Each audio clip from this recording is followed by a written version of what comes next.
तुम्ही पुण्यामध्ये बिझनेस करताय आणि एक दिवस तुम्हाला मेल येतो आणि तुमच्या बिझनेस संबंधी तुम्हाला 100 कोटींची ऑर्डर मिळवून देतो असं मेलचा मजकूर असतो आणि तुम्ही कुठल्याही गोष्टीची शहानिशा न करता ती ऑर्डर मिळणार म्हणून महाराष्ट्र सोडून बिहारला जाता। पण बिहारला गेल्यावर तुमचा पैशांसाठी खून होतो। तुम्हाला वाटत असेल की एक पिक्चरची स्टोरी आहे, पण असं नाहीये। हे सगळं घडलं आहे पुण्याच्या कोथरूडमध्ये राहणाऱ्या उद्योगपती सोबत। नेमकं कोणासोबत हा प्रकार घडला, नेमकं काय आहे हे प्रकरण, हा सायबर मर्डर तर नाही, हे जाणून घेऊया आपण आजच्या या व्हिडिओमधून। नमस्कार, मी ओमकार आणि तुम्ही बघताय महाराष्ट्र कट्टा।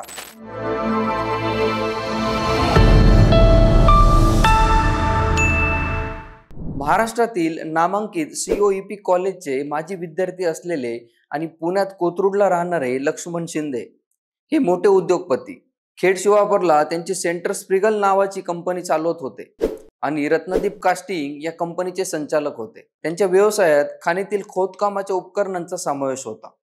11 एप्रिल 2025 रोजी शिंदे यांना एका ईमेलद्वारे 100 कोटींची ऑर्डरचे आमिष दाखवण्यात आलं। या मेलमध्ये कंपनीसाठी आवश्यक टूल्स आणि मशिनरी स्वस्त दरात उपलब्ध असल्याचं सांगण्यात आलं होतं। या संधीचा फायदा घेण्यासाठी शिंदे 11 एप्रिल रोजी इंडिगो 6E653 विमानाने पुण्याहून पाटणाला रवाना झाले। पाटणा विमानतळावर पोहोचताच आरोपींनी त्यांचे व्हीआयपी स्वागत केले। शिंदे यांनी आपली पत्नी रत्नप्रभा यांच्याशी शेवटचं बोलणंही त्याच वेळी झालं होतं, जिथे त्यांनी सांगितलं की शिवराज सागी नावाच्या व्यक्तीने पाठवलेली कार त्यांना झारखंडला खाण पाहण्यासाठी घेऊन जात आहे, तिथे पोहोचलो की कॉल करतो।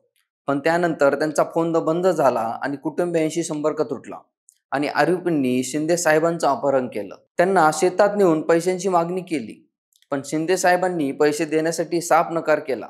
मग काय, आरोपी भडकले आणि त्यांनी शिंदे साहेबांचा गळा दाबून खून केला। आरोपींनी शिंदे यांच्या बँक खात्यातून 90,000 रुपये काढले आणि त्यांच्या मोबाईलमधील सर्व माहिती डिलीट केली आणि मृतदेह रस्त्याच्या बाजूला फेकून दिला। इकडे शिंदे यांचा फोन बंद लागत असल्याने त्यांचे मेव्हणे विशाल लवाजी लोखंडे यांनी 12 एप्रिल रोजी कोथरूड पोलीस ठाण्यात आणि पाटणा विमानतळ पोलीस ठाण्यात बेपत्ता असल्याची तक्रार दाखल केली। पुणे आणि पाटणा पोलिसांनी संयुक्तपणे तपास सुरू केला। शिंदे यांचं शेवटचं लोकेशन नालंदा येथील हिल्सा परिसरात दिसलं। पाटणा पोलिसांनी विशेष पथक स्थापन करून तपास तीव्र केला। 12 एप्रिलला सकाळी जहानाबादच्या माननपूर गावाजवळ राष्ट्रीय महामार्ग 33 वर त्यांचा मृतदेह सापडला। सुरुवातीला पोलिसांना वाटलं हा बेवारस मृतदेह आहे, पण 14 एप्रिलला ओळख पटली आणि सगळीकडे खळबळ उडाली।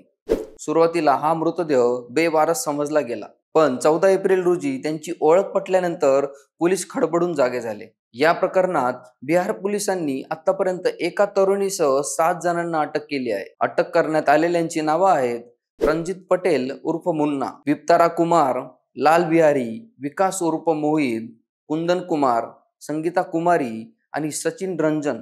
याशिवाय 4 जणांना चौकशीसाठी ताब्यात घेण्यात आलं आहे। पोलिसांनी आरोपींकडून एक काळी स्कॉर्पिओ, एक लॅपटॉप आणि 4 महागडे मोबाईल जप्त केले आहेत। पोलिसांना संशय आहे की ही टोळी सराईत आहे आणि यापूर्वी अशा पद्धतीने लोकांचं अपहरण करून त्यांच्या खात्यातून पैसे काढून त्यांना सोडून द्यायचे। पण या प्रकरणात त्यांनी खून का केला याचा तपास सुरू आहे।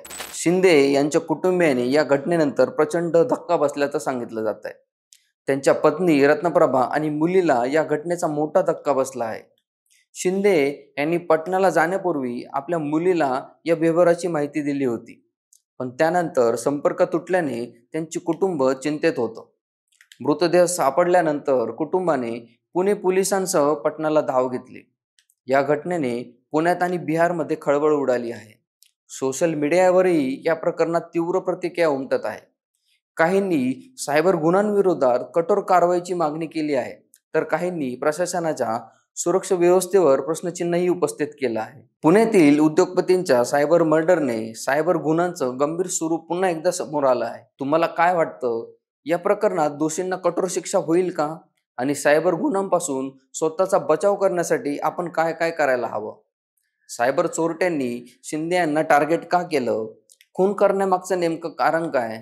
तुमचं मत आम्हाला कमेंटमध्ये नक्की कळवा। धन्यवाद।